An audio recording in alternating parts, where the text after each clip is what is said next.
पूर्णमदः पूर्णमिदं भक्ति संवाद।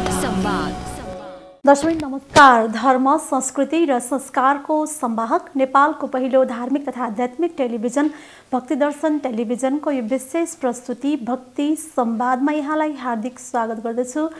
म हेमा शर्मा।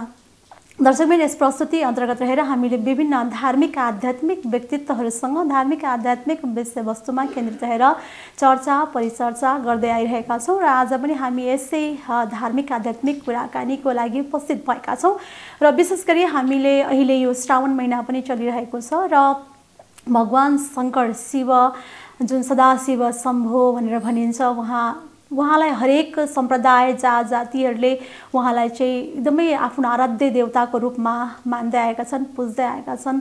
के देवी देवता, के राक्षसगढ, यति तपस्वी सबैले भगवान शिवलाई आफ्नै तरिकाले चाहिँ स्थान दिँदै आएका छन् र यसरी चाहिँ भगवान शिवको यो हाम्रो वैदिक सनातन धर्ममा विशेष उहाँको स्थान रहेको छ र आज हामी भगवान शिवमा समर्पित हुँदै आजको कुराकानीलाई अगाडि बढाउन गइरहेका छौँ र हाम्रो टेलिभिजन सर्वधर्म समन्वयसँग आधारित रहेको छ र यसमा हामीले सबै धर्म, भाषा, भाषी, जात जातिहरूलाई चाहिँ हामीले यहाँ स्थान उपलब्ध गराउँदै आएका छौँ। यो भक्ति दर्शन इन्टरनेसनल टेलिभिजनले चाहिँ आफ्नो कार्य यो स्थापना कालदेखि नै सबैलाई स्थान उपलब्ध गराउँदै आएको छ र यसै क्रममा हामीले यहाँ विभिन्न भाषा भाषीका व्यक्तित्वहरूसँग पनि हामीले कुराकानीलाई गर्दै आएका छौँ, अगाडि बढाउँदै आएका छौँ र यसै क्रममा हामीले विभिन्न समयमा चाहिँ हामीले हिन्दी भाषामा पनि, अङ्ग्रेजी भाषा, नेपाली भाषा लगायतका हामीले यो प्रकृति हेरेर हामीले चाहिँ यसलाई चाहिँ प्रस्तुत गर्दै आएका छौँ, समावेश गर्दै आएका छौँ। यसै क्रममा आज हामीले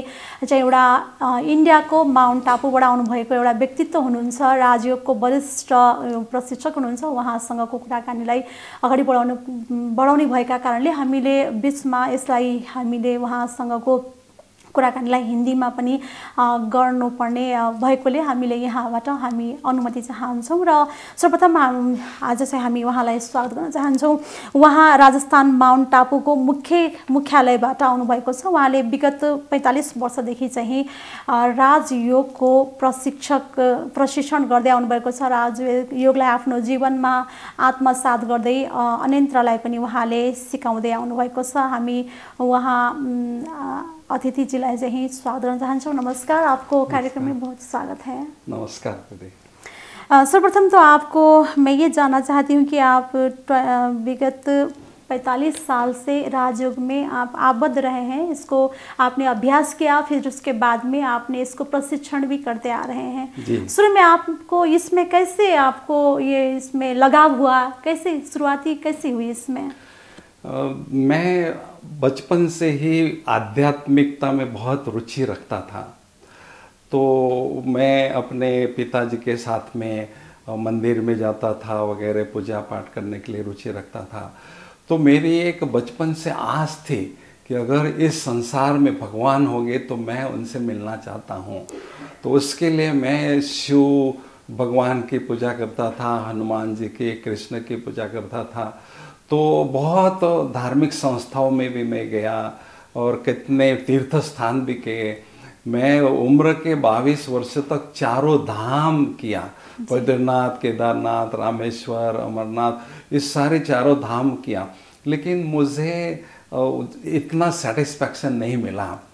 तो ये राजयोग का केंद्र नागपुर में, महाराष्ट्र में 1970 में खुला था। तो कोई मुझे वहाँ विद्यालय में ले गया। तो 7 दिन का कोर्स उन्होंने मुझे कहा कि अगर आप करेंगे तो अच्छा होगा। तो 7 दिन का कोर्स मैंने किया। तो उस कोर्स में वो एक लेसन बताते थे और उस हमारे मन में कोई प्रश्न होते थे तो वो प्रश्न का वो आंसर देते थे। तो आई वॉज सेटिस्फाइड। लेकिन उन्होंने कहा माउंट आबू में भगवान आए हुए हैं, जो मुख्यालय है, तो मैंने कहा मैं भी वो उसको मिलना चाहता हूँ। तो उन्होंने कहा कि आपको ये जो नियम्स, रूल्स, रेगुलेशन जो है वह 1 वर्ष पालन करना होगा। तो मैं 72 में ज्वाइन किया, 1 वर्ष पालन किया सारे नियम इनके, और 73 में पहली बार माउंट आबू में गया। अभी आप देखेंगे परमात्मा जो निराकार शिव है, वो तो निराकार है, तो हम मिलेंगे तो किसी न किसी माध्यम से तो मिलेंगे ना।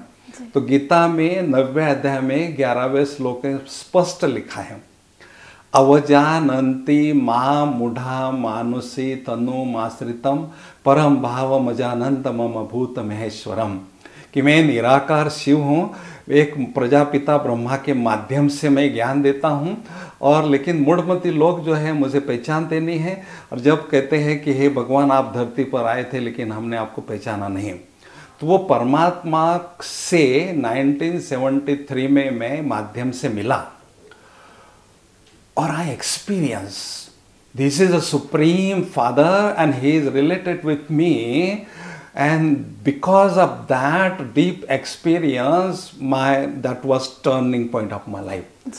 मुझे खोज हो गया, भगवान मुझे मिल गया और भगवान की शिक्षाओं को मुझे अपने जीवन में धारण करना है। तो तब से मैं रेगुलर अभ्यास करने लगा, और फिर वहाँ मैंने सोचा, I was a lecturer in college, MSc में केमिस्ट्री में एमएससी किया और उसमें यूनिवर्सिटी टॉपर था। तो मुझे लगा था कि क्या भगवान आया हुआ है, अभी पैसा कमाने की इतनी आवश्यकता नहीं है, घर में सब कुछ है। तो I asked my parents, if you give me permission I would like to surrender my life. This is okay, go ahead. तो that's why since 76 I surrender my life. इतनी इजीली से वो आपके परिवार ने आपको वहाँ पे जाने दिया? क्योंकि वो दीदी वो भी 1 साल के बाद वो भी रेगुलर इसमें चलने लगे जी।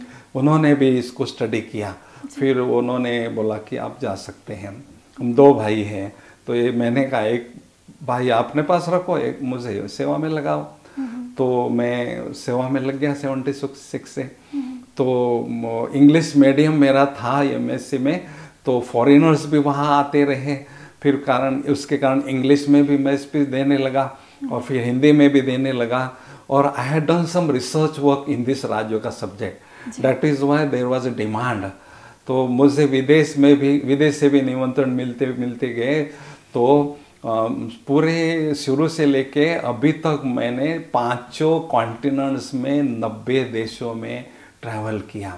इसके कारण वैसे 140 कंट्रीज में इसकी शाखा है हमारी, तो 90 कंट्रीज में मैंने ट्रैवल किया और बहुत अच्छा जीवन को एंजॉय कर रहा हूँ। क्योंकि ये राजयोग का अभ्यास ये है कि हम जो कार्य कर रहे हैं उसको अच्छी तरह से कैसे करना। अगर आप प्रोफेसर हैं तो आपको अच्छा प्रोफेसर बनना है, बिजनेसमैन है तो अच्छा बिजनेस बनना है, बिजनेसमैन करना, हाउसवाइफ है तो बहुत अच्छी तरह से हाउसवाइफ बन कर कैसे रहना है, ये शिक्षा यहाँ दी जाती है। इसलिए इसमें हर जाति के, हर धर्म के लोग आते हैं, क्योंकि परमात्मा निराकार शिव जो है सभी आत्माओं का पिता है, और सभी जो धर्म पिताएं हैं वो सभी निराकार परमात्मा को मानते हैं। क्राइस्ट भी कहते हैं आई am not God, God is light.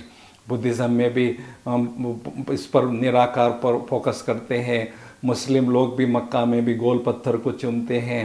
तो every religion founder consider that God is incorporeal Shiva.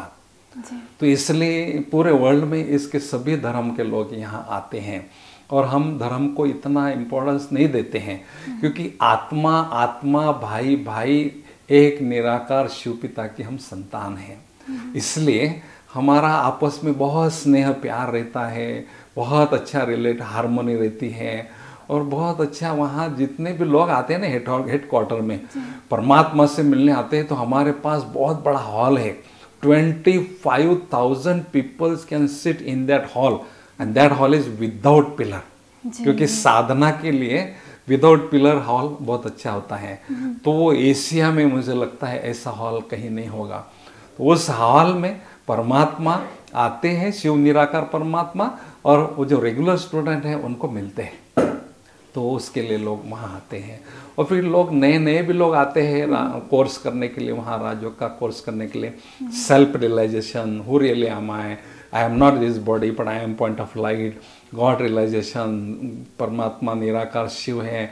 तो उनका अनुभव यहाँ कराते हैं, क्योंकि यहाँ क्या है, केवल बताने का सिखाने का नहीं होता है, एक्सपीरियंस ओरिएंटेड है। मैं आत्मा हूँ तो कैसे आत्मा हूँ, आत्मा के जो गुण हैं सुख शांति प्रेम पवित्रता ज्ञान आनंद शक्ति, इन गुणों का कैसे अनुभव करना है वो सारा हमें सिखाते हैं। और परमात्मा जो निराकार शिव हैं, is unlimited source of spiritual energy, how to maintain connection link with that supreme being so we can receive powers from himself, then automatically the battery of our soul can recharge।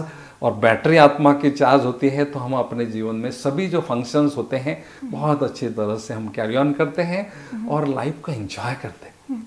जी, आपने कहा कि परमात्मा आते हैं, परमात्मा से मिलने लोग वहाँ पे जाते हैं, तो परमात्मा किस स्वरूप में कैसे आते, क्योंकि वो तो अदृश्य हैं, सभी लोग तो उनको देख नहीं पाते ना। तो इसमें कैसे आप तो इसमें दीदी मैंने अभी बताया कि परमात्मा निराकार है, तो हम सुनते कान से, जरूर सुनाने वाला मुख से सुनाएगा तब भी आएंगे। तो परमात्मा ने एक प्रजापिता ब्रह्मा जिनको नाम दिया है, उनका पहले दादा लेखराज नाम था, उनकी आयु जब 60 साल की थी तो उनके तन में प्रवेश किया 1937 कराची में, फिर वहाँ से ये स्थापना हो गई। तो उनके द्वारा परमात्मा ज्ञान देने लगे। हम जिनके माध्यम में परमात्मा थे उनको गुरु नहीं मानते हैं, वो सर्वशक्तिवान परमात्मा जो हमें ज्ञान देते हैं उनको हम मानते हैं, बाप टीचर सदगुरु मानते हैं। तो हम उनको याद करते हैं, ही इज अ सोर्स।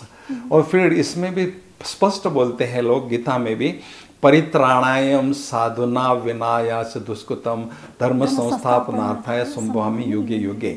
साधु संत महान आत्मा पुण्यात्मा धर्मात्मा सभी का उद्धार करने के लिए मुझे आना पड़ता है। सारा जो चक्र होता है, सतयुग त्रेतायुग द्वापर कलयुग, ये 4 युग होते हैं। तो द्वापर कलयुग के अंत में यदा यदा ही धर्म से ग्लानिर्भवति भारत, जब धर्म की ग्लानि होती है, जब धर्म की ग्लानि होती है, अधर्म होता है, उस समय परमात्मा कलयुग के अंत में आते हैं। तो 1937 में आ चुके हैं, प्रजापिता ब्रह्मा के माध्यम से वो काम कर रहे हैं। और उन्होंने 1969 में शरीर छोड़ा है, तो अभी उन्होंने दूसरा जो है माध्यम लिया है। आपने देखा होगा राजस्थान में, मैंने कई जगह देखा, बड़ा नंदी होता है और एक छोटा नंदी होता है। बड़ा नंदी जो है रिप्रेजेंटेशन जो है ना, वो प्रजापिता ब्रह्मा का है। और जो छोटा नंदी है, जिनके तन में अभी परमात्मा आते हैं, उनको गुलजाद आदि हम कहते हैं। उनके द्वारा परमात्मा 69 से लेकर अभी 17 तक आए, तो बाद में अभी इन्होंने शरीर छोड़ा। लेकिन अभी भी परमात्मा आते हैं इनडायरेक्टली, बहुत शक्तियों की अनुभूति सबको कराते हैं। तो अभी भी तो लोग बड़े गैदरिंग के रूप से आते हैं अभी भी। जी, जैसे कि अब जो शुभारंभ में ये प्रथम वो पहले जो प्रारंभिक चरण के लोग होते हैं ना, वो लोग तो इसको कैसे फील कर पाएंगे? जैसे कि देखो कई लोगों को, देखो वो बीमार व्यक्ति होता है तो डॉक्टर के पास जाता है, बीमार नहीं होगा तो डॉक्टर के पास क्यों जाएगा? तो आजकल सारी दुनिया में समस्या हो रही है, मेंटल प्रॉब्लम, फिजिकल प्रॉब्लम, ये सारे प्रॉब्लम के कारण लोग दुखी है, शांत हैं। तो वो सोचते हैं कि how can I get free from tension, from stress, how can I get free from this problems, diabetic और सम फिजिकल प्रॉब्लम। तो इसमें क्या होता है, तो उसके कारण वो ढूंढते इस राजयोग के अभ्यास की तरफ आनंद को ढूंढते। हाँ, आनंद ढूंढते हैं। और फिर क्या होता है कि हमारे मन में जो थॉट्स चलते हैं, वो थॉट्स हमारे नर्वस सिस्टम के द्वारा सारे शरीर की जो ऑर्गन्स होते हैं, टिश्यूज होते हैं, सेल्स होते हैं बॉडी के, उन पर बहुत गहरा प्रभाव डालता है। अगर मैं अपने बहुत खुश हूँ और मेरे मन में पॉजिटिव संकल्प चलते हैं, तो positive thoughts would have positive impact on my body self.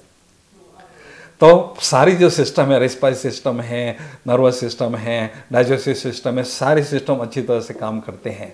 लेकिन कोई मैं प्रॉब्लम से गुजर रहा हूँ और उसके कारण स्ट्रेसफुल सिचुएशन से गुजर रहा हूँ, उसके कारण मेरे मन में नेगेटिव थॉट्स चल रहे हैं, तो negative thoughts would have negative impact on my body cells.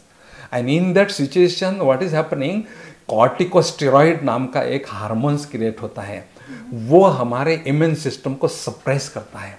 और जब इम्यून सिस्टम को सप्रेस करता है तो हमारे शरीर में अलग अलग जो प्रॉब्लम्स होते हैं इरिटेशन है, मेंटल डिसीजेस है, प्रॉब्लम्स है, डायरिया है, इचिंग है, ये जितने भी फिजिकल प्रॉब्लम्स हैं ना, ये इसके कारण तैयार होते हैं हमारे शरीर में। Psychologist have proven that 80% diseases are psychosomatic diseases. First, that diseases we are creating in our mind, and then that diseases are transferring in our body. तो राजयोग क्या करता है, हमारे मन को कैसे क्योर करता है, मन को कैसे हेल्दी बनाया जाए वो सिखाता है, पॉजिटिव थिंकिंग की कला हमें सिखाता है। तो healthy mind has healthy body, तो मन अगर हमारा हेल्दी है तो बॉडी ऑटोमेटिक हेल्दी है। तो राजयोग हमें क्या सिखाता है, परमात्मा से शक्तियाँ कैसे लेना है और पॉजिटिव, हर सिचुएशन में पॉजिटिव कैसे सोचना है, ये कला हमें प्रदान करता है। And because of that we can face any situation, adverse situation, any problem situation, then we can maintain stable stage in that situation also, and we can maintain ever happiness, ever blissfulness in our life by practicing this Rajyoga meditation. जी, तो जैसे आपने कहा कि वो प्रजापिता जो ब्रह्मा थे ना, उससे पहले राजयोग की अवस्था कैसी थी? देखो, राजयोग जो है, राजयोग को राजयोग क्यों कहते हैं? जी। प्राचीन राजयोग जो है वो हम अभी तक करते आए हैं। तो लोगों ने मोस्टली योग को अपने शरीर से जोड़ा है। योग अगर करेंगे तो हम फिजिकली अच्छे रहेंगे, प्राणायाम है, निरोगी रहेंगे, ऐसा। लेकिन ये राजयोग परमात्मा जो सिखाता है ना, पहला कारण ये सभी योगों का राजा है। आज तक जितने भी योग सिखाए गए हैं, किसी महान आत्मा ने, पुण्यात्मा ने, धर्मात्मा ने सिखाए गए हैं, लेकिन ये डायरेक्ट परमात्मा ने सिखाया है ये, इसलिए ये सभी योगों का राजा है, इसीलिए राजयोग कहते हैं। जी, फर्स्ट रीजन। सेकंड रीजन, ये इस राजयोग के अभ्यास से हम अपनी कर्मेंद्रियों का राजा बनते हैं। जो हमारी स्थूल और सूक्ष्म कर्मेंद्रिय है, we can rule and we can control by practising this Rajyoga. तो कर्मेंद्रियों का राजा बनते, इसलिए इसका नाम राजा योग है। और तीसरी बात, इसके अभ्यास से हमारे जो संस्कार है वो बहुत रॉयल होते हैं, जंटल होते हैं और डिवाइन होते हैं। उसके कारण सतयुग में जो नई दुनिया आने वाली है उसमें हम राजा ही प्राप्त करते हैं, इसलिए इसको राजयोग कहते हैं। तो इस राजयोग के अभ्यास से हमें शांति मिलती है, आनंद मिलता है और ब्लिसफुलनेस। हम देखो, हर इंसान किस लिए भाग दौड़ करता है? मेरे जीवन में, मेरे परिवार में खुशहाली हो, शांति हो, सब सुख हो। तो लेकिन और हैप्पीनेस मेंटेन करने के लिए बहुत साधन, फिजिकल साधन, मॉडर्न साधन अपने जीवन में घर में इकट्ठे करते हैं। लेकिन by having that modern physical things we can maintain temporary happiness.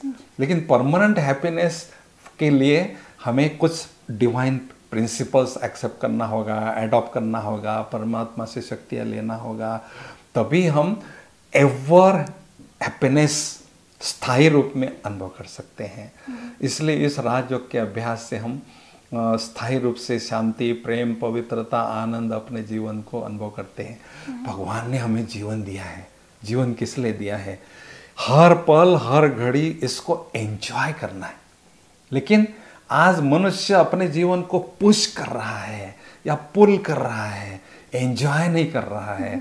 इसलिए राजयोग के अभ्यास से we can enjoy each and every moments of our life by remembering the supreme father. जैसे कि किसी को तो जैसे संपन्नता होती है, तो उन लोग को, जैसे कि आपके घर में भी ऐसा कुछ था तो आपको इजीली आप वहाँ पे चले गए।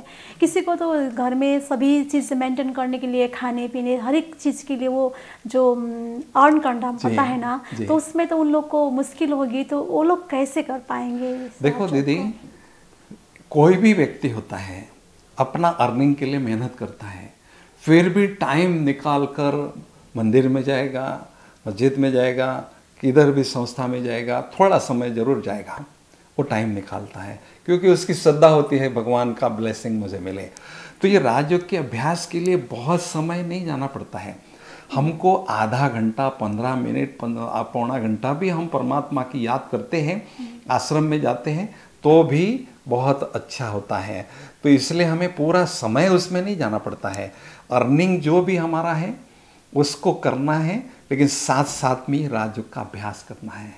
जैसे कैटालिटिक एजेंट होता है, कोई भी केमिस्ट्री में प्रोसेस होती है ना, उसमें कैटालिटिक एजेंट डालते हैं तो वो प्रोसेस फास्ट होता है। तो ऐसे हम जो भी काम कर रहे हैं तो उस कार्य को बहुत अच्छी तरह से कैसे करना है और बहुत फास्ट रीति से कैसे करना है, तो ये राजयोग का अभ्यास कैटालिटिक एजेंट की तरह काम करता है। क्योंकि राजयोग का अभ्यास करने से क्या होता है, तन और मन की कार्य क्षमता बढ़ती है, कार्य कुशलता और कार्य दक्षता बढ़ती है। तो बढ़ने से क्या है, जो हम काम करते हैं वो और अच्छी तरह से करते हैं, अर्निंग कर रहे हैं और अच्छी तरह से करते हैं, उमंग उत्साह के साथ हम काम करते हैं। तो इसलिए इस राजयोग के क्षेत्र में हर वर्ग के लोग हैं, हर तरह के लोग हैं, साधारण गरीब लोग भी हैं, मिडिल क्लास के भी लोग हैं और हाई क्लास के भी लोग हैं। तो हर क्लास के लोग हैं यहाँ इसमें। काम करते करते ही राजयोग को उसमें समावेश कैसे कर सकते हैं? जैसे कि आप लोग के वहाँ सेंटर में भी कुछ कुछ घंटे में वो 1 मिनट का भी टाइम लेके कर लेते हैं ना आप लोग जी, उस टाइप से। कर्म और योग ये गीता में गाया हुआ है। कर्म और योग साथ साथ हो, कर्म अलग हो और योग अलग हो, ऐसा नहीं हो। तो परमात्मा क्या हमें सिखाते हैं कि कर्म के साथ योग हो। कर्म के साथ योग होने से क्या होगा, कर्मों में दिव्यता आती है। और कर्म के साथ योग होने से कर्म जो हम करते हैं वो और अच्छी तरह से करते हैं, इफिशिएंटली करते हैं। तो वो बहुत अच्छी तरह से उसमें हमें सफलता मिलती है। क्योंकि मैं अकेला काम कर रहा हूँ तो मैं सिंगल हूँ, लेकिन योग करना माना परमात्मा का साथ अनुभव करना। जब एक के बजाय 2 होते हैं, कर्म करते हैं, तो उस कर्म को और अच्छी तरह से करते हैं, सफलता उसमें मिलती है और बहुत कुशलता उसमें मिलती है। इसलिए अच्छा, आप योग के लिए कितना घंटा बैठोगे, 1 घंटा 2 घंटा बैठेंगे, लेकिन परमात्मा तो कहते हैं मुझे निरंतर याद करो, क्योंकि वो हमारा पिता है, उनसे हमें शक्तियाँ मिलती हैं। उनके संग में रहकर हम सुपर सेंसेस जॉय अनुभव करते हैं, अति इंद्रिय सुख अनुभव करते हैं, क्योंकि वो शांति का सागर है, प्रेम का सागर है, आनंद का सागर है। तो उनकी कंपनी में बैठने से हमें भी परम सुख, परम शांति, परम आनंद अनुभव मिलते हैं। तो these are the diamond moments of my life when I would experience myself in the company of God. तो कर्म करते हुए भी ये हमें योग करना है। For example, if I am driving or I am cooking, whatever I am doing, तो some part of consciousness, my consciousness would be busy in my karma, and remaining some part of consciousness I can transfer towards the supreme being, towards the God, and I can receive blessings and powers from the supreme being.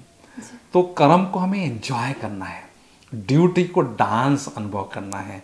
तो उसके लिए कर्म के साथ योग होने से उसमें बहुत हमें आनंद आता है, थकावट नहीं आता है। लोग हमारे हेडक्वार्टर में आते हैं तो वो कहते हैं आप इतना सवेरे से लेके शाम तक, रात तक काम करते हो, लेकिन आपके चेहरे पर टायर्डलेसनेस नहीं आता है। How you can maintain this? क्योंकि शरीर अगर हम समझते हैं तो शरीर मशीनरी है, तो वो 2-5 घंटे के बाद थक जाएगा। लेकिन हम स्वयं को आत्मा समझते हैं, आत्मा समझते हैं और परमात्मा से कनेक्शन जोड़ते हैं, तो हम शक्तियाँ लेते रहते हैं। यूज़ कर्म में यूज़ भी होती है और परमात्मा से मिलती रहती है, उसके कारण हमें थकावट नहीं आती है, एवर टायर्डलेसनेस हमें अनुभव होता है। तो ये राजयोग का अभ्यास का ब्यूटी ही है। How can enjoy our life, how can experience tiredness in our life, how can experience stress-free life, क्योंकि when we are carrying big responsibility we feel stress। लेकिन आत्मा का परमात्मा से कनेक्शन जोड़ने से आत्मा शक्तिशाली बनती जाती है, और फिर शक्तिशाली बनने से we can carry our responsibility by experiencing lightness। छोटा बच्चा अगर है उसके सिर पर आप जास्ती वजन रखेंगे तो वो बेचारा वो थक जाएगा और ये हो जाएगा। लेकिन बच्चा अगर हेल्दी होता है और उसके सिर पर आप थोड़ा सा वजन रखते हैं, he can carry easily that burden. तो इसलिए राजयोग के अभ्यास से आत्मा शक्तिशाली बनती जाती है और कैसे दो लोगों के साथ कैसे कर्म करना है ये कला हम जानते हैं।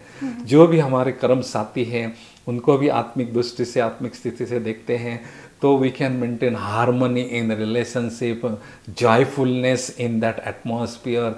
तो वो एटमॉस्फेयर भी हमारे थॉट्स से ही चलता है। अगर हम पॉजिटिव थॉट्स चलाते हैं हमेशा और पावरफुल थॉट्स क्रिएट करते हैं तो एटमॉस्फेयर भी बहुत एनर्जेटिक होता है, लाइटनेस होता है, वहाँ स्ट्रेसफुल नहीं, फियरफुल नहीं होता है।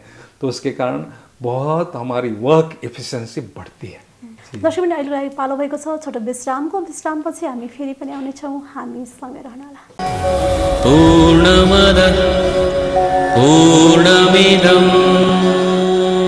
भक्ति संवाद। पूर्णमदः पूर्णमिदं भक्ति संवाद। विश्रामपछि पुनः स्वागत छ दर्शकबिन। तपाईँ भक्ति संवादमा रहनुभएको छ र आज हामीले विशेष गरी यो राजयोग को माउन्ट टापुबाट आउनुभएको, राजस्थान माउन्ट टापुको मुख्यालयबाट आउनुभएको व्यक्तित्वसँग धार्मिक आध्यात्मिक कुराकानीका साथसाथै हामीले भगवान शिवसँग र राजयोगसँग सम्बन्धित रहेर पनि कुराकानी गरिरहेका छौँ। र राजयोग के हो, यसले कसरी हाम्रो जीवनमा चाहिँ कार्य गर्छ, कसरी परिवर्तन ल्याउँछ र भगवान शिवका तत्त्वहरू लगायतका विषयवस्तुमा केन्द्रित रहेर कुराकानी, चर्चा, परिचर्चा गरिरहेका छौँ। र हामी भक्तिदर्शन इन्टरनेसनल टेलिभिजन भएका कारणले हामीले यस टेलिभिजनमा चाहिँ हामीले सबै धर्म, भाषा, भाषी, जातिलाई चाहिँ स्थान दिँदै आएका छौँ। र यसै क्रममा हामीले उहाँ इन्डियाबाट आउनुभएको कारणले हामीले उहाँसँग हिन्दीमा वार्ता गरिरहेका छौँ र पुनः यहाँबाट म हिन्दीमा नै कुराकानीको लागि फेरि पनि अनुमति चाहन्छु र विश्रामपछि फेरि पनि उहाँलाई स्वागत गर्न चाहन्छु। उहाँ चाहिँ राजस्थान माउन्ट टापुको मुख्यालयबाट आउनुभएको छ। उहाँ राजयोग प्रशिक्षक पनि हुनुहुन्छ र उहाँ को पहिला नाम निवृत्ति चौधरी हुनुहुन्थ्यो। उहाँ लेक्चरर हुनुहुन्थ्यो र पछि उहाँलाई विभिन्न कारणले वैराग्य लाग्यो। उहाँले हरेक तीर्थस्थलहरूमा चाहिँ भ्रमण गर्दै भगवानलाई प्राप्तिको लागि हिँड्नुभयो र पछि उहाँलाई त्यसबाट आनन्द आएन। पछि उहाँ राजयोगमा चाहिँ आबद्ध हुनुभयो। त्यस पछाडि उहाँले त्यहाँ ज्ञान लिँदै गर्नुभयो र पछि आत्मप्रकाशको नामबाट उहाँ अहिले परिचित हुनुहुन्छ। र हामी फेरि पनि विश्रामपछि उहाँलाई स्वागत गर्न चाहन्छौँ। फिर भी आपको स्वागत है। ओम शांति। ओम शांति।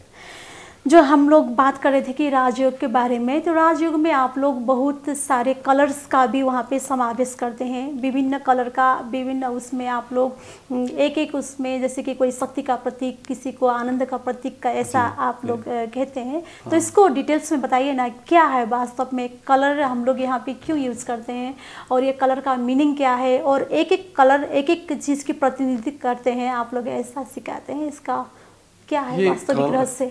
कलर्स कोई ना कोई शक्ति को या कोई ना कोई गुण का एक्सप्रेस करता है। जैसे पवित्रता शांति का होता है, वो जो वाइट कलर होता है वो पवित्रता का कलर होता है। तो ग्रीन अलग है, शांति का है, येलो अलग है। तो ऐसे अलग अलग जो कलर होते हैं वो केवल अलग अलग गुणों को और अलग अलग शक्तियों को हम एक्सप्रेस करने के लिए बताते हैं। लेकिन वास्तव में परमात्मा को जो शक्तियाँ हमें मिलती है वो विजुअलाइज नहीं होती है, विजिबल नहीं है। तो जैसे इलेक्ट्रिक करंट वो तार से बहता है तो दिखाई नहीं देता है, but we can feel that the energy is passing. तो ऐसे परमात्मा से जो शक्तियाँ हमें मिलती हैं वो शक्तियाँ एक्सपीरियंस कर सकते हैं लेकिन दिखाई नहीं देती है, क्योंकि वो परमात्मा की शक्तियाँ एक्सपीरियंस करने के लिए होती हैं। तो इसलिए ये कलर अलग अलग लोगों को समझाने के लिए, इजी करने के लिए ये रिप्रेजेंट करते हैं गुणों को और शक्तियों को। जैसे कहते कि हमारे शरीर में भी 7 चक्र होते हैं, उसका 7 कलर भी होता है, ऐसा बोलते हैं ना, इसके बारे में क्या है राजयोग में? इसमें क्या होती थी, इस शरीर में हमारे 7 चक्र होते हैं और 7 चक्र का जो मेन है वो आत्मा यहाँ है। और आत्मा के बाद में ब्रेन यहाँ होता है, और ब्रेन से पूरी एनर्जी हमारे चक्रों में जाती है, सारे शरीर में वो पास होती है जी। तो मेन जो आत्मा का एक्सपीरियंस हो जाता है, आत्मा में शक्ति आती है, आत्मा की खुद की भी शक्तियाँ होती है, तो वो एनर्जी हमारे शरीर में, टिश्यूज में, सेल्स में, नर्वस सिस्टम के द्वारा चारों तरफ पूरे शरीर में फ्लो करती है। उसके कारण हमारे सभी चक्र खुल जाते हैं। एक एक चक्र को खोलने का कोई जरूरत नहीं होती है। मेन आत्मा जो है इस शरीर को चलाने वाली, उसको हम जानते हैं, उसमें स्थित होते हैं, उसकी शक्तियों को अनुभव करते हैं, तो वो चक्र ऑटोमेटिक खुल जाते हैं। जैसे शरीर में आत्मा रहती कहाँ पे है? जी दीदी, आत्मा जो है ना शरीर में यहाँ रहती है, भ्रुकुटी के मध्य, भ्रुकुटी के मध्य रहती है। उसका प्रमाण क्या है? कोई बहुत अच्छा काम होता है तो हम कहते क्या, हाउ फॉर्चुनेट एम आई। अगर समझो कोई बुरी भी बात होती है, कुछ तकलीफ होती है, तो क्या, कितना मैं बदनसीब हूँ, मैं कितना अनफॉर्चुनेट हूँ, हमारा हाथ यहीं जाते हैं और कहीं नहीं जाता है। इसका मतलब इस शरीर को चलाने वाला मालिक, कंट्रोलर आत्मा यहाँ रहती है।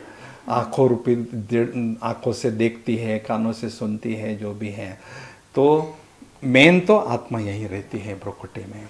जैसे कि बोलते हैं कि सभी जीवात्मा में आत्मा रहता है, परमात्मा का अंश रहता है, तो वो कितना, मतलब कितना बड़ा होता है, कितना साइज का होता है? क्योंकि चींटी बहुत छोटी होती है, हाथी बहुत बड़ा होता है, अब हम लोग भी बहुत कुछ बड़े ही होते हैं। आत्मा ये शक्ति है, विजिबल शक्ति नहीं, इनविजिबल पावर ऑफ है, तो वो दिखाई नहीं देती है, इसलिए उसको एक्सप्रेस करने के लिए, समझाने के लिए पॉइंट बताते हैं। ज्योति बिंदु आत्मा है। लेकिन समझो कोई शरीर छोड़ देता है, तो शरीर छोड़ते समय आत्मा निकल जाती है, तो आत्मा दिखाई नहीं देती है, लेकिन वो दिखाई देता है, उसके ऑर्गन्स कुछ काम नहीं करते, आंखें देख नहीं रही है, कान सुन नहीं रहे हैं, कुछ नहीं कर रहे हैं, क्योंकि ये आत्मा जो है वो invisible power already had gone, because of that physical organs are not working there. तो आत्मा एक बहुत अति सूक्ष्म शक्ति है जो किसी भी इंस्ट्रूमेंट के द्वारा, माइक्रोस्कोप के द्वारा भी देख नहीं सकते। उसको देखने के लिए दिव्य नेत्र चाहिए, बुद्धि रूपी नेत्र चाहिए, ज्ञान चक्षु चाहिए। इसलिए परमात्मा हमें 7 दिन का कोर्स करते हैं ना, उसी समय हमें ज्ञान चक्षु मिलता है, और ज्ञान चक्षु के द्वारा हम अपने को देख सकते हैं, और परमात्मा जो आत्मा का पिता है उसको भी हम देख सकते हैं, और उसके साथ में कनेक्शन हम जोड़ सकते हैं। जैसे कनेक्शन जोड़ते हैं तो कलेक्शन हमारी शक्तियों में, आत्मा में आने लगता है। तो इसलिए पहले सेल्फ रियलाइजेशन, आत्मा, मैं शरीर नहीं हूँ, मैं आत्मा हूँ, और आत्मिक स्थिति में विजुअलाइज करके उसमें स्थित होना है। और आत्मा के मूल ओरिजिनल गुण 7 हैं: सुख, शांति, प्रेम, पवित्रता, ज्ञान, आनंद, शक्ति। ये ओरिजिनल गुण है, क्योंकि विकारों के प्रभाव से हमने ये लॉस्ट किया है। इसलिए हर इंसान शांति चाहता है, प्यार चाहता है। क्यों? क्योंकि these are our original virtuous. तो पुनः आत्मिक स्थिति में स्थित होने से ये आत्मा के 7 गुण बहुत अच्छी तरह से एक्सपीरियंस कर सकते हैं, और आत्मा का जो ऑरा होता है वो ऑरा भी हम अनुभव कर सकते हैं। आपने देखा होगा जितनी भी महान आत्माएं होती हैं उनके सिर के चारों तरफ पीछे लाइट दिखाते हैं, व्हाइट लाइट दिखाते हैं, ऑरा कहते हैं। क्योंकि ये जो महान आत्मा है ये आत्मिक स्थिति में स्थित होते थे, आत्मा का अभ्यास करते थे, और उनके चारों तरफ ऑरा अनुभव करते थे। जो भी उनके संपर्क में आता था तो उनके वो vibration, positive energy, positive vibration feel करते थे। इसलिए महान आत्माओं को वो ऑरा दिखाते हैं। ये मेडिटेशन के लिए, शांति आनंद के लिए, है ना, इसमें आगे बढ़ने के लिए ये आहार का कितना शुद्ध होना, सात्विक होना, कितना ये मायने रखता है? इसमें दीदी कहते हैं जैसा अन्न वैसा मन।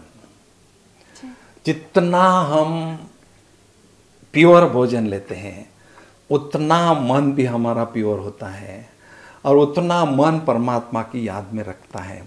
इसलिए फूड क्लासिफिकेशन में जो तमोप्रधान फूड होते हैं, रजोप्रधान फूड होते हैं, उनको भी हम नहीं लेते हैं। हम तो सत्वप्रधान सात्विक भोजन लेते हैं, वेजिटेरियन भोजन लेते हैं। तो उसके कारण क्या होता है, मन हमारा शांत शीतल रहता है, सत्वप्रधान रहता है और परमात्मा की याद में टिकता है। तो ये जैसे कि कोई भी तामसिक भोजन है, रजोप्रधान भोजन है, उसको लेने से क्या होता है, हमारे शरीर में जो विकारों से संबंधित हार्मोन्स होते हैं वो एक्टिवेट होते हैं, और वो एक्टिवेट होने के कारण हमारा मन भी भटकता है और मन परमात्मा की याद में एकाग्र नहीं होता है। इसलिए भोजन का बहुत ही महत्व इस राजयोग के इसमें होता है। जैसे कि आपने कहा कि आप पहले जब ये राजयोग में आप नहीं आए थे तो आपका आहार विहार भी कुछ ऐसा था, अल्कोहल मांस मदिरा भी यूज़ करते थे, तो उस टाइम में आपको कैसा लगता था? इस टाइम में आप क्या जो अभी भी ले रहे हैं, जो छोड़ना भी नहीं चाहते, कोई छोड़ना चाहते हैं छोड़ भी नहीं पा रहे हैं, या से कोई छोड़ना ही नहीं चाहते, इन लोग को क्या कहेंगे आप?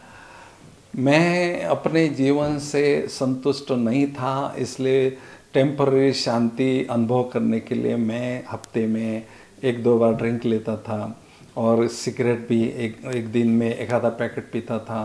तो मेरे गले में थोड़ा इन्फेक्शन हो गया, तो मैं डॉक्टर के पास गया, तो डॉक्टर ने कहा कि you have to leave this bad habits, otherwise there would be the possibility of throat cancer. मैंने कहा मैं साइंस का स्टूडेंट हूँ, मैं सब कुछ जानता हूँ, लेकिन ये बुरी आदतें मैं छोड़ना भी चाहता हूँ, लेकिन मुझे मेरे पास शक्ति नहीं है। लेकिन कोई मुझे वहाँ राजयोग के सेवा केंद्र पर ले गया, तो 7 दिन का कोर्स मैंने 21 दिन तक किया, क्योंकि my science background was very powerful, my spiritual background was very powerful. I was not able to accept any thing, any answer blindly. I want proof, I want confirmation. तो लेकिन उस दौरान मैंने एक्सपीरियंस किया कि कोई शक्ति मेरे पर काम कर रही है, और उस शक्ति के मदद से मेरी जो शराब सिगरेट जो है आदतें छूट गई, ऑटोमेटिक छूट गई। तो मैंने रियलाइज़ किया कोई शक्ति यहाँ है। फिर उन्होंने कहा माउंट आबू में भगवान आए हैं, फिर उनसे मिलना चाहे तो मिल सकते हैं। फिर माउंट आबू में गया। लेकिन क्या है कि जो बैड हैबिट्स आज मनुष्य में होती है, वो बैड हैबिट्स का नुकसान शरीर को होता है, वो अच्छी तरह से जानते हैं। शराब पीने से लीवर पर, आंतड़ों पर असर निगेटिव होता है, वो भी जानते हैं। लेकिन उनके पास में वो विल पावर, उनके पास में वो शक्ति नहीं होती है उसको छोड़ने की, उसको ओवरकम करने की। लेकिन यहाँ परमात्मा से जब शक्तियाँ राजयोग से मिलती है हमें, तो धीरे धीरे धीरे धीरे रियलाइजेशन पावर होती है और ट्रांसफॉर्मेशन पावर हमें मिलती है, और धीरे धीरे फिर ये आदतें हमारी छूट जाती हैं। ऐसे हजारों लोग यहाँ हैं जो तामसिक भोजन लेते थे, मांसाहारी भोजन लेते थे। अभी बंगाल में जो कितने मीट खाने वाले हैं और मछली खाने वाले हैं, लेकिन ये ज्ञान में आने के बाद राजयोग का अभ्यास करने के बाद छोड़ दिया। अब नेपाल में कितना नॉनवेज का है आप तो जानते हैं।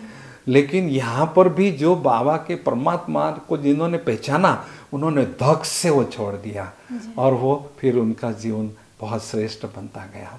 क्योंकि ये शरीर भगवान ने हमें दिया है, अगर हम वो मरा हुआ जानवर खाते हैं तो हमारे पेट को हम कब्रिस्तान बनाते हैं। तो इसलिए हर जीव को जीने का अधिकार है। बकरी है, जो भी है, सभी परमात्मा की संतान है, वो भी संतान है। तो उनकी हत्या करके हम खाना, तो वो पाप कहलाता है। ऐसा खाने से हमें कहाँ शांति मिलेगी?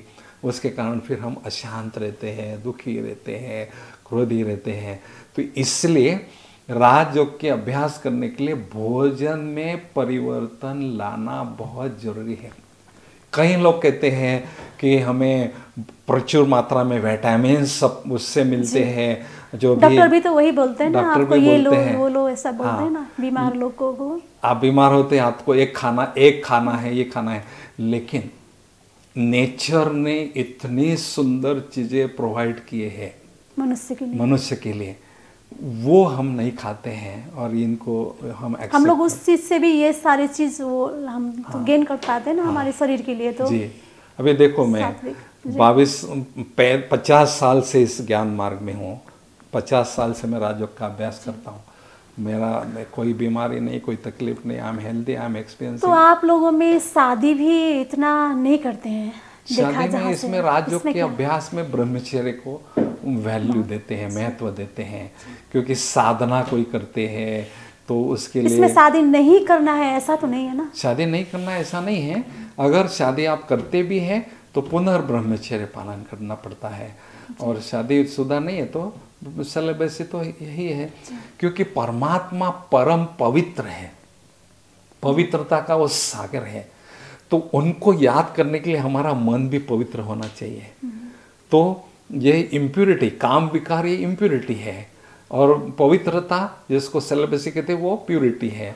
तो हमारा मन अगर पवित्रता रहता है, ब्रह्मचर्य पालन करने से शांत रहता है, परमात्मा के संग में रहते हैं, हमें प्रोग्रेस मिलती है, spiritually we can progress very nicely, तो उससे हमें फायदा मिलते हैं। भी देवी देवताओं को तो आप देखेंगे डबल ताज दिखाते हैं, एक तो रतनजड़ी ताज और दूसरा प्यूरिटी का ताज। फिर देवी देवता को फिर हम लोग युगल स्वरूप में भी तो देखा हुआ, युगल स्वरूप में दिखाते हैं, और वहां पे जो भी संतान जो होती है वो योग बल से होती है जी। ये काम से नहीं, काम विकार से नहीं होती है। आपने सुना होगा कि हनुमान की माँ जो ही उसको एक फल मिल गया, फल दे दिया, तो इसको कुंती को ये फल दिया तो उसका ये जन्म हो गया। अभी कहानियां अभी भी सुन रहे हैं हम, तो ये प्रमाण है कि भाई योग बल से भी बच्चे जन्म लेते हैं, सतयुग में भी लेते हैं। तो ऐसे अभी हमको पवित्रता का बल और योग बल धारण करना है, ताकि भविष्य में हम आने वाली नई दुनिया में भी, स्वर्ग में भी हमारा जन्म होगा, ऐसे सुख शांति वाली दुनिया में। जैसे कि ये हम लोग शिव भगवान में भी केंद्रित होकर कुछ बातें करना चाहते थे। भगवान शिव को कैसे समझते हैं राजयोग में, या उनका कैसा व्यक्तित्व है, उनको कैसे हम लोग, जैसे कि हम लोग पूजा पाठ करते हैं ना, उनको याद करते हैं, सोमवार का व्रत लेते हैं, वास्तव में भगवान शिव क्या है तात्विक रूप में, उनको हम लोग कैसे मना सकते हैं, कैसे पूछ सकते हैं? जी, बहुत अच्छा प्रश्न पूछा आपने। सबसे पहली बात तो शिव और शंकर में मैं अंतर क्लियर करना चाहूँगा। शंकर है सूक्ष्म शरीरधारी, और शिवलिंग उनके सामने रखा है। तो अगर दोनों एक होते हैं, शिव और शंकर, तो ये दोनों अलग अलग नहीं होते। यहाँ शिवलिंग दिखाते नहीं, और फिर शंकर जी बैठे हैं, आंखें बंद करके बैठे हैं, किसी का ध्यान कर रहे हैं, इसका मतलब जरूर उनके ऊपर कोई शक्ति है। तो ये शंकर जो है वो शिव को याद करते हैं। और आप देखना शिवलिंग पर 3 लाइन होती है और एक बिंदी होती है, तो 3 लाइनें जो होती है ना, ये ब्रह्मा विष्णु शंकर का रिप्रेजेंटेशन है। तो परमात्मा शिव जो है वो बिंदी, परमात्मा शिव ये तीनों देवताओं के रचयिता है। ब्रह्मा विष्णु शंकर, ब्रह्मा द्वारा स्थापना करते हैं, विष्णु द्वारा पालना करते हैं, और शंकर द्वारा विनाश करते हैं। ये 3 कार्य परमात्मा इन 3 देवताओं के द्वारा करते हैं। तो सबसे ऊंचा है शिव, और ऊंचा है, देखो कोई भी डॉक्टर कहता है मैंने ट्रीटमेंट कर दी, अभी वो ऊपर वाला जाने। कोई प्रॉब्लम होता है, यहाँ कोई नेचर की कैलेमिटीज होती है, तो मिनिस्टर लोग मदद नहीं करते हैं, तो हम कहते हैं भाई हे ऊपर वाले थोड़ी दया कर, प्रार्थना करते हैं। हाँ, प्रार्थना। अब ऊपर वाला सबसे ऊंचा हो गया ना, और कभी तो नीचे आएगा ना, वो तो हमारा बाप है। तो निराकार परमात्मा शिव जो है वो सबसे ऊंचा, जिसका नाम ऊंचा, उसका धाम ऊंचा, उसका काम, ऐसे कहते हैं। तो निराकार परमात्मा शिव ये सुप्रीम है, सर्वशक्तिवान है, सबसे ऊंचा है, उससे और ऊपर कोई है नहीं, वो सुप्रीम है। तो वो ये देवताओं के द्वारा काम करते हैं। और राजयोग में हम क्या करते हैं, परमात्मा शिव को याद करते हैं, क्योंकि he is unlimited source of spiritual energy. सभी उससे शक्तियाँ लेते हैं और फिर दूसरों को देते हैं। तो हमारा राजयोग में पर फोकस ही होता है निराकार परमात्मा से। तो उसमें लिंग स्वरूप को हम लोग पूछते हैं, हाँ, शिव का, जैसे भोगा और देवी देवताओं को हम लोग मूर्ति में पूजा करते हैं, तो शिव का लिंग में हम पूजा करते हैं, इसका तात्पर्य क्या है? जी दीदी, तो लिंग तो परमात्मा तो निराकार है, वो तो एक शक्ति है। अब इस शक्ति की पूजा कैसे करेंगे, तो पूजा करने के लिए जो सोमनाथ का पहला मंदिर बना हुआ है भारत में, गुजरात में विक्रम राजा ने बनाया सबसे पहला, तो तो उन्होंने शिवलिंग इस तरह से बनाया है। तो परमात्मा निराकार शिव है, वो बिंदु है, उसकी पूजा करने के लिए तो कुछ तो इमेज बनाना पड़ेगा ना, इसलिए उन्होंने एक गोल आकार पत्थर का लेके उसको शिवलिंग का आकार दिया, तो शिव की पूजा करने के लिए। लेकिन वो पूजा करने के लिए शिवलिंग बनाया, लेकिन याद करने के लिए तो निराकार शिव परमात्मा बिंदु स्वरूप है, सोर्स ऑफ एनर्जी है, तो उनको हम याद करते हैं। देखो अर्जुन ने जब साक्षात्कार किया भगवान का, तो क्या उन्होंने किया, भगवान का साक्षात्कार मुझे हुआ, वो तो हजारों सूर्य से तेजों में है, कहते बस बस बस बस बस करो भगवान, मैं इससे जास्ती आपका स्वरूप सहन नहीं कर सकता हूँ, ऐसा उसने कहा अर्जुन ने। ये क्यों कहा? क्योंकि वो परमात्मा तो हमारा बाप है, उसको अगर हम देख भी नहीं सकेंगे तो उससे कैसे बात कर सकेंगे। तो परमात्मा का स्वरूप हजारों गुना तेजों में नहीं है, लेकिन हजारों गुना शक्तिशाली है। सारे संसार की आत्माओं को शक्ति प्रदान करने की क्षमता उनके पास है। 750 करोड़ आत्माएं जो भी है संसार के, उन सबको शक्ति प्रदान करने की क्षमता उनके पास है। इसलिए जैसे इस सूर्य की इम्पोर्टेंस है, इस सूर्य के बिना ये संसार नहीं चल सकता है, ऐसे परमात्मा को ज्ञान सूर्य कहते हैं, उस ज्ञान सूर्य के बिना भी ये संसार नहीं चल सकता है। तो ये तो सूर्य दिखाई देता है और इसमें 7 कलर की कलर निकलती है, परमात्मा ज्ञान सूर्य है, तो उससे 7 गुणों की किरणें, 7 सुख शांति प्रेम पवित्रता ज्ञान आनंद शक्ति, 7 गुणों की किरणें शक्तियों के रूप में हमें प्राप्त करती है और आत्मा शक्तिशाली बनती है और हम दूसरों को भी शक्ति प्रदान कर सकते हैं। आप लोग अध्यात्म, जैसे कि धर्म से भी ऊपर अध्यात्म की वो राजयोग मार्फत आप लोग अभ्यास कर रहे हैं, फिर भी जैसे कि हम लोग जो मनुष्य है प्रारंभिक जो चरण में होते हैं, भगवान शिव की जल चढ़ा के बिल पत्र चढ़ा के पूजा करते हैं ना, इसको आप क्या समझते, कैसे समझाना चाहते हैं? दीदी देखो, ये जो श्रावण मास है, श्रावण मास में लोग सबको जल देते हैं, शिवलिंग शिव के मंदिर में जाते हैं। क्यों? क्योंकि श्रावण मास 12 मासों में श्रावण मास बहुत ही महत्वपूर्ण है। उसमें जल धारा हमें मिलती है इंद्र देवता से, और सारे दुनिया में जैसे कि हरियाली होती है, अनाज होता है, सब होता है, और सबको एक प्रकार का एक सहारा मिलता है, सपोर्ट मिलता है। इसलिए श्रावण मास का महत्व है। और भगवान शंकर को भी जल अर्पण करते हैं, जलाधारा भगवान शंकर को जल अर्पण करते क्यों? क्योंकि परमात्मा ज्ञान के सागर है, तो हमें ज्ञान गंगा देते ना, शिव के जटा से गंगा निकली, माना वो ज्ञान देते हैं, ज्ञान देते हैं, आत्मा का ज्ञान, कर्मों का ज्ञान, श्रेष्ठ कर्मों का ज्ञान, परमात्मा का ज्ञान, सृष्टि चक्र का ज्ञान, वो ज्ञान हमें देते हैं। ज्ञान जल से हमारे जीवन में सुख शांति प्रेम पवित्रता आती है, तो इसलिए शिवलिंग पर वो जल बहाते हैं। और बेल पत्ता क्यों बहाते हैं? बेल पत्ते के 3 पत्ते इसको शुभ मानते हैं, और इसका एक डेंटल होता है, तो 3 पत्ते परमात्मा कहते हैं। मनुष्य रूपी आत्मा रूपी पत्ते, जो कल्प वृक्ष के आत्मा रूपी पत्ते, जो तन से मन से धन से या मनसा वाचा कर्मणा से मुझ पर जो समर्पित होते हैं, स्वाहा होते हैं, वो मुझे चैतन्य पत्ते चाहिए। ये हरे पत्ते बहाने से क्या होगा? तो ये हरे पत्ते यादगार हैं कि संगम युग में जब परमात्मा आते हैं तो उन्हों पर ये 3 पत्ते मनुष्य आत्माएं मन तन मन धन से स्वाहा होते हैं, उसके वो यादगार हैं, इसलिए वो यादगार लोग मनाते हैं। जी, आपको ये महत्वपूर्ण समय और संवाद के लिए धन्यवाद है। आप कुछ संदेश देना चाहते हैं तो दे सकते हैं।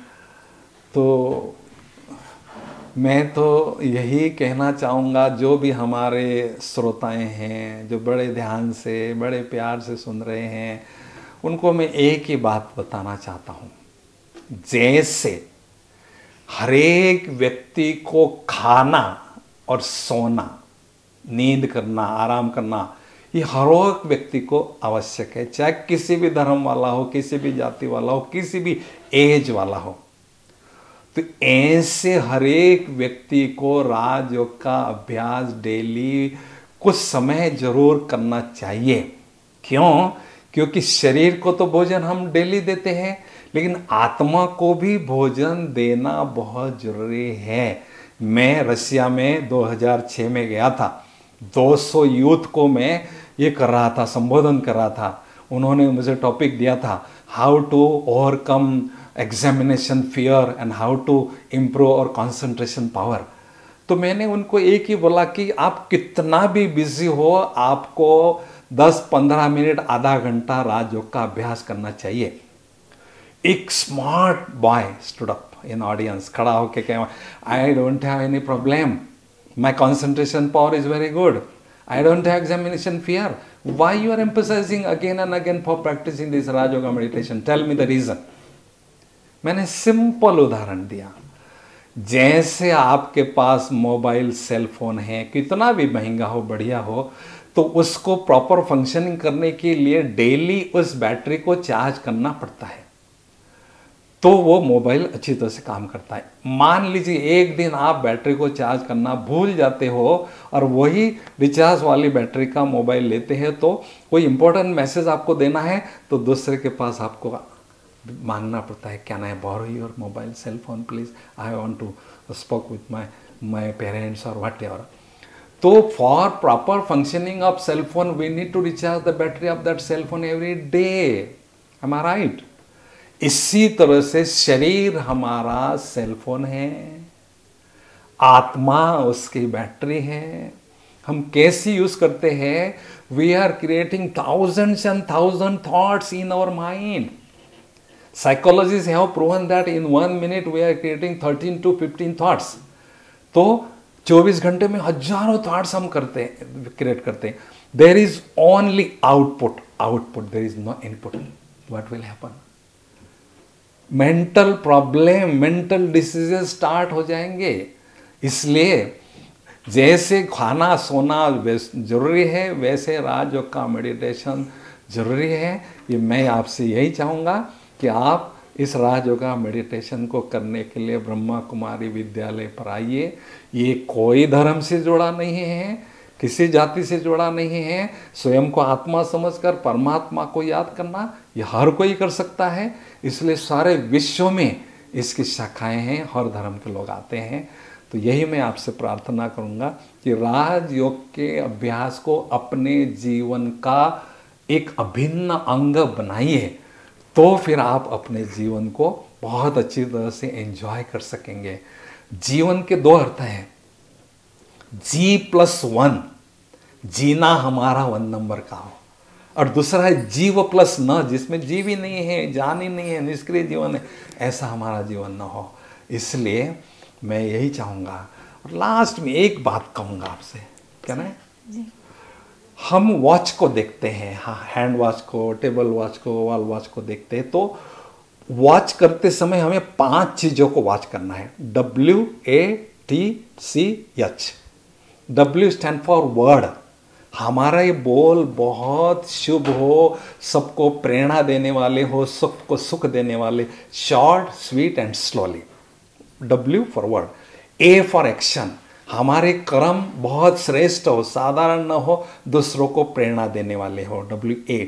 T for thoughts. We have to create positive thoughts, powerful thought, gentle thoughts in our mind. Mind is mine, I can create whatever the type of thoughts I want. तो हमें सत्वप्रधान सात्विक थॉट्स हमें create करना है। C for coolness and character. हमें किसी भी परिस्थिति में कभी क्रोध नहीं लाना है, गर्म नहीं होना है, टेम्परेचर अपने हाई टेम्परेचर नहीं करना है, शांत रहना है, कूलनेस रहना है। और कैरेक्टर कोई हमारे तरफ उंगली न दिखाए, ऐसा हमारा कैरेक्टर हो। और H for holiness and happiness. Happiness is highly nutritious food of a soul. तो खुश रहना है, खुशियाँ बांटना है, यही हमारे जीवन की ब्यूटी है। नमस्ते। आपकी इतनी बिजी टाइम के बावजूद भी हम लोग को टाइम दिया, आपको बहुत बहुत धन्यवाद। ओम शान्ति। थैंक यू दिदी। ओम शान्ति। दर्शकबिन, तपाईँ भक्ति संवादमा रहनुभएको छ र आज हामीले इन्डियाको राजस्थान माउन्ट आबूको मुख्यालयबाट आउनुभएको राजयोग प्रशिक्षक आत्मप्रकाशजीसँग हामीले कुराकानी गऱ्यौँ।